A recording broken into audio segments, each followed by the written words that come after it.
Hello students, आपकी आज की क्लास है वो सेकंड पार्ट है वृत्त की परिधि एवं क्षेत्रफल का।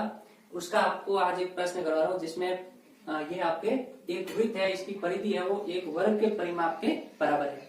यह प्रश्न आपकी पाठ्य पुस्तक में से ही है, तो इसको अच्छी तरह से समझना कि हम किस तरह से आपको जो ज्ञात करना है उस तक पहुंचने के लिए हम कौन कौन से स्टेप्स फॉलो करते हैं। तो उसके लिए आपको पहले सारे प्रॉब्लम है वो अच्छी तरह से समझनी होगी। तो देखिए, एक वृत्त की परिधि है वह बराबर है किसके? वर्ग के परिमाप के। फिर इसमें कहा है कि यदि वर्ग का क्षेत्रफल है वो है 4 वर्ग मीटर, और फिर कहा है इसमें वृत्त का क्षेत्रफल ज्ञात करो, यानी आपको ज्ञात करना है वृत्त का क्षेत्रफल। तो इसमें जो आपको दे रखा है इसके अनुसार आपको आगे बढ़ना है। तो जो ज्ञात है उसके अनुसार हम किस तरह से वृत्त के क्षेत्रफल तक पहुंच सकते हैं। इसके लिए सोचिए कि वृत्त का क्षेत्रफल ज्ञात करने के लिए आपको पाई आर स्क्वायर की आवश्यकता होगी और आपको आर की वैल्यू पता होगी, तब हम इसका क्षेत्रफल ज्ञात कर सकते हैं। तो आर के लिए शर्त में आपके वृत्त की परिधि है। वृत्त की परिधि आपके 2 पाई आर और वर्ग का परिमाप दे रखा है, ये आपके वृत्त की परिधि के इक्वल है। परिमाप कब ज्ञात होगा? जब इसकी एक भुजा ज्ञात हो, और भुजा के लिए आपके पास में है क्षेत्रफल, यानी वर्ग का जो क्षेत्रफल है वो है आपके 484 वर्ग मीटर। तो इससे आपको भुजा ज्ञात हो जाएगी। तो ये रहे सारे स्टेप जो आपको भी बताए। तो इसके लिए आपको सबसे पहले आवश्यकता होगी कि हम वर्ग के क्षेत्रफल से वर्ग की भुजा ज्ञात करें। तो देखिए, आपको पहले मान लेना है, माना वर्ग की भुजा है वह है आपके x मीटर। वर्ग की भुजा को हमने मान लिया x मीटर। अब देखिए, आपको दे रखा है इसमें क्षेत्रफल, तो हम ज्ञात कर सकते हैं वर्ग का, चूंकि वर्ग का क्षेत्रफल बराबर होगा आपके x स्क्वायर, यानी x स्क्वायर है तब आपके ये हो जाएगा वर्ग मीटर। अभी इसमें ये वर्ग मीटर हो या मीटर हो ये लिखना जरूरी नहीं है, लेकिन इकाई के अनुसार हम लिख भी सकते हैं। तो ये आपके वैल्यू इक्वल होगी 484 वर्ग मीटर के। तो हम लिख सकते हैं एक्स स्क्वायर बराबर 484 वर्ग मीटर। अब ध्यान देना कि जो आपके एक्स स्क्वायर है वो होगा आपके 484 वर्ग मीटर। यहाँ पर ये लिखना आवश्यक नहीं है, इस बात को वापस ध्यान दें, क्योंकि आप दोनों तरफ लिखोगे ये सही नहीं होगा। अब देखिए कि जो एक्स स्क्वायर है वो आपके 484, तो आपको एक्स की वैल्यू कैसे मिलेगी? आप यहाँ पर ये लिख सकते हो एक्स इक्वल टू, दोनों तरफ वर्गमूल लेने पर ये हो जाएगा 484 का वर्गमूल, और ये वैल्यू बनेगी आपके मीटर में। अब इसमें 484 का वर्गमूल है वो होगा आपके, ये आपको डायरेक्ट याद भी रखने हैं, 25 तक कम से कम वर्ग और वर्गमूल, तो ये हो जाएगा आपके 22 मीटर। यानी x की वैल्यू वर्ग की भुजा आपको मिल गई 22 मीटर। अब इस वर्ग की भुजा से आप वर्ग का परिमाप ज्ञात कर सकते हो, और परिमाप इक्वल है वृत्त की परिधि के। तो देखिए, पुनः माना वृत्त की त्रिज्या है वह है आपके r, और इसमें जो वृत्त की त्रिज्या है इससे संबंध बनाना आपको वर्ग के परिमाप से। तो ये शर्त है वृत्त की परिधि इक्वल है आपके वर्ग के परिमाप के। तो हम लिखेंगे प्रश्नानुसार वृत्त की परिधि इक्वल वर्ग का परिमाप। तो इसमें आपको अब ये जो आपके पास में है सूत्र, उनके अनुसार वृत्त की परिधि आप लिख सकते हो 2 पाई आर, ये आप सूत्र जानते हो। और वर्ग का परिमाप आपको पता है कि ये होता है 4 इंटू भुजा, यानी भुजा क्या अपने पास में x मीटर। तो 2 पाई आर इक्वल हो गया 4x के। अब इसमें x की वैल्यू पुट कर दोगे तो ये हो जाएगा आपके r इक्वल टू 4 इंटू 22 और बटे में आ गया 2 पाई, यानी 2 पाई गुणा में है वो हम बटा में लिखेंगे। अब इसमें पाई की वैल्यू पुट करोगे तो ये हो गया 4 इंटू 22 बटे 2 इंटू 22 बटे में 7 है वो हम मल्टीप्लाई कर देंगे। अब इसको सॉल्व करते हैं, 22 से 22 कैंसिल हो गया, 4 से 2 कैंसिल हो गया 2 बार, और ये यहाँ पर 2 इंटू 7 है, ये हो गया 14, यानी कि आर बराबर आ गया 14 मीटर। यहाँ पर इकाई मीटर में है तो हम यहाँ पर सारी वैल्यूज मीटर में ही लेंगे। तो ये आपके आर हो गया 14 मीटर, यानी वृत्त जो था उसकी त्रिज्या आपको मिल गई 14 मीटर। अब आपके पास में क्या है, ये ज्ञात करना है वृत्त का क्षेत्रफल।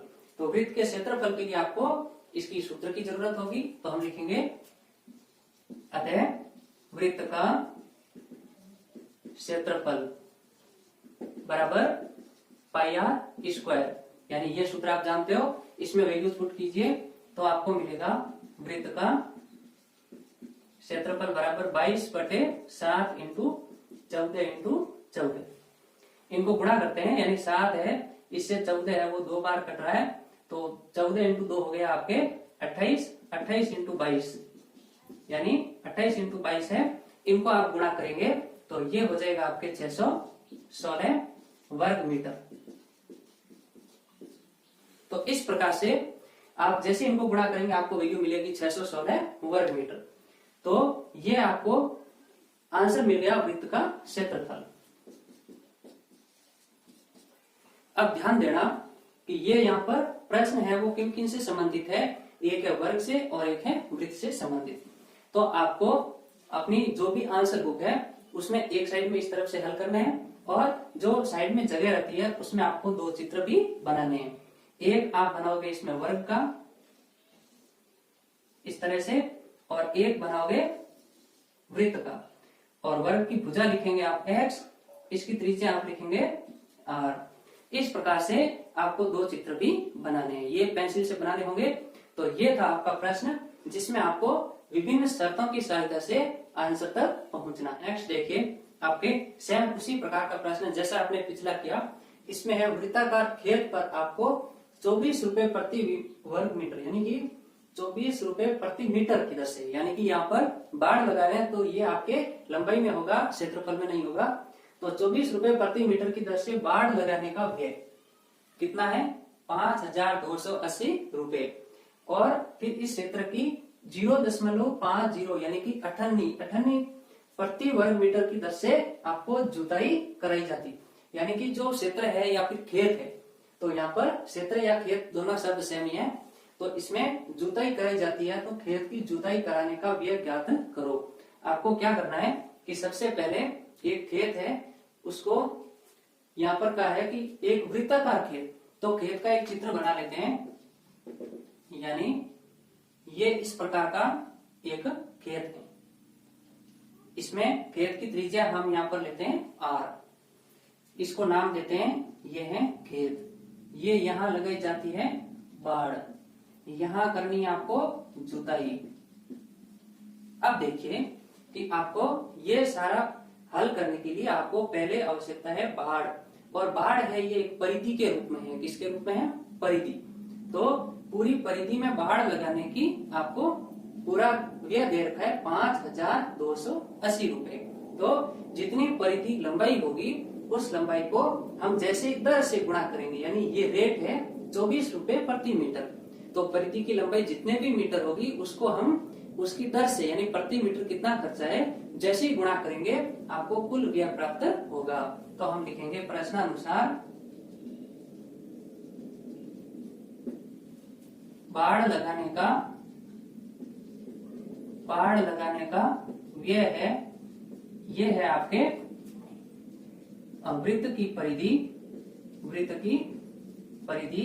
वृत्त यहाँ पर वृत्ताकार खेत को कह रहे हैं, इनटू दर। तो ये आपको इसमें ज्ञात होना चाहिए कि वृत्त की परिधि के लिए हमें त्रिज्या की आवश्यकता है। तो लिखेंगे माना वृत्ताकार खेत की त्रिज्या, वृत्ताकार खेत की त्रिज्या है वह है आपके r मीटर। अब इसमें आपको क्या करना है, इस आपको शर्त जो दे रखी है इसके अनुसार चलना है। तो इसमें हम क्या लिख सकते हैं, वृत्त की परिधि को हम लिखेंगे 2 पाई r इंटू दर। कितनी दे रखी है आपको, ये दे रखी है, यहाँ पर आप अतः भी लिख सकते हैं। तो इंटू में आपको लिखना है 24 रुपए, यानी इंटू 24। ये हम पूरा इसलिए वापस नहीं लिख रहे हैं क्योंकि यहाँ पर स्पेस के अनुसार इसको थोड़ा शॉर्ट में ले रहे हैं। आप इसको प्रश्नानुसार में ये सारा आप वापस लिख सकते हैं कि कितनी दर है, कितना कुल व्यय है और क्या प्रति वर्ग मीटर जुताई की दर है। तो इसको हम डायरेक्ट सॉल्व करें, ये है आपके 5280। अब इसमें आपको आर की वैल्यू जो मिलेगी वो होगी आपके, इसको सॉल्व करने पर ये आ जाएगा आर इक्वल 5280 और बट्टे में लिखेंगे 24 इंटू 2 पाई, यानी 2 इंटू 22/7 है। इसको हम यहाँ पर गुणा में लिखते हैं। अब इसको आपको सॉल्व करना है। इसको जैसे ही हम सॉल्व करते हैं तो आपको इसमें मिल जाएगा 35 मीटर, यानी आपको त्रिज्या मिल गई वृत्ताकार खेत की 35 मीटर। तो इसमें देखिए कि जो आपके पास में त्रिज्या है इसके अनुसार हम इस खेत का क्षेत्रफल की ज्ञात कर सकते हैं। जैसे हमें क्षेत्रफल मिलेगा और प्रति वर्ग मीटर ये दर के अनुसार हम गुणा करेंगे तो हमें मिलेगा जुताई कराने का कुल व्यय। तो देखिए हम लिख सकते हैं अतः वृत्त का या फिर वृत्ताकार खेत का क्षेत्रफल ये होगा आपके पाई आर स्क्वायर। इसमें वैल्यूज पुट कीजिए, ये हो जाएगा 22/7 इंटू आर स्क्वायर, यहाँ पर 35 इंटू 35। तो ये हो जाएगा 7 से 35 है वो कैंसिल आउट हो रहा है 5 बार, 5 इंटू 35 करके 22 से और गुणा करना है।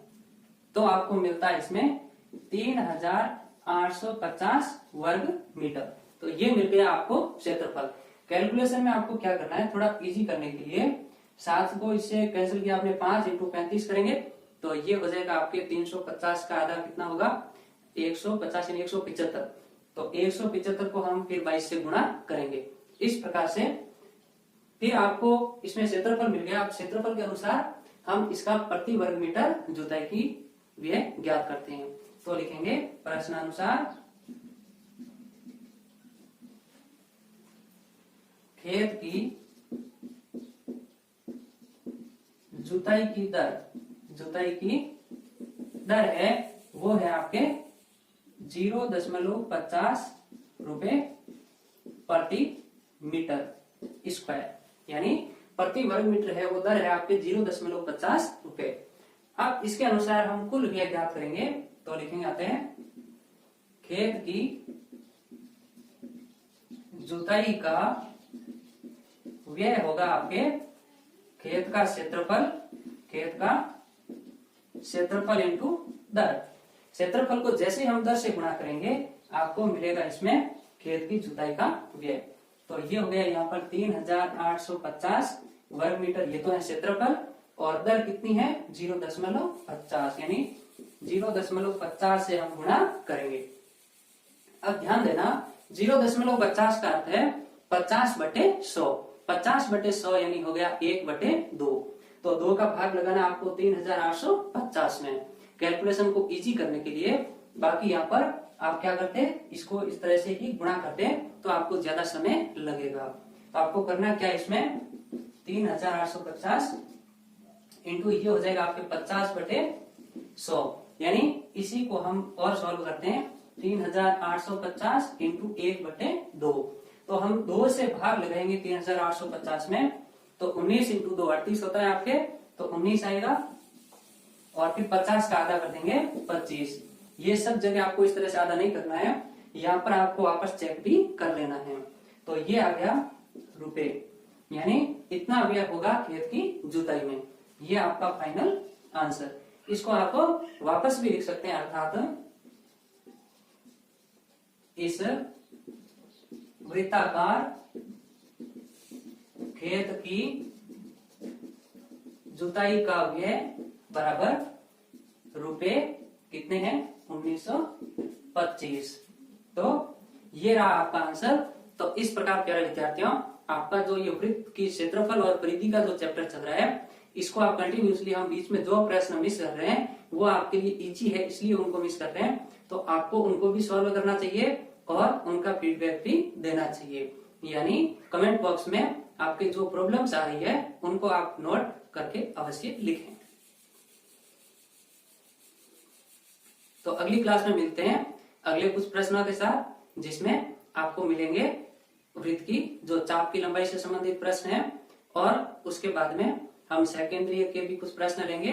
तब तक जय हिंद, जय भारत।